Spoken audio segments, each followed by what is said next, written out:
நடிகர் தனுஷின் இட்லி கடை திரைப்படம் வெற்றி பெற பொதுமக்களுக்கு இட்லி வழங்கி ஆட்டம் பாட்டத்துடன் ரசிகர்கள் கொண்டாடினர்.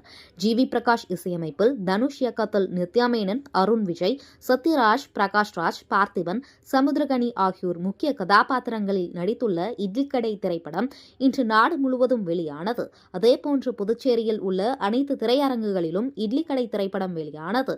இட்லி கடை திரைப்படம் வெற்றி பெற வேண்டும் என தனுஷ் தலைமை ரசிகர் மன்ற நிர்வாகி சதீஷ் தலைமையில் திரைப்படம் வெளியான திருவள்ளூர் சாலை மற்றும் காமராஜர் சாலை தியேட்டர் முன்பு படம் பார்க்க வந்த ரசிகர்கள் மற்றும் பொதுமக்களுக்கு காலை சிற்றுண்டியாக இலவசமாக இட்லி வழங்கி திரைப்படம் வெற்றி பெற வாழ்த்தினர்.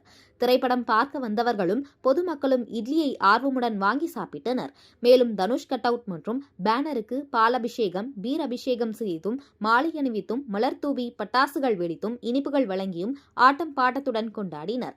இதேபோன்று திரைப்படம் வெளியான அனைத்து திரையரங்குகளிலும் ரசிகர்கள் உற்சாகமாக கொண்டாடி வருகின்றனர்.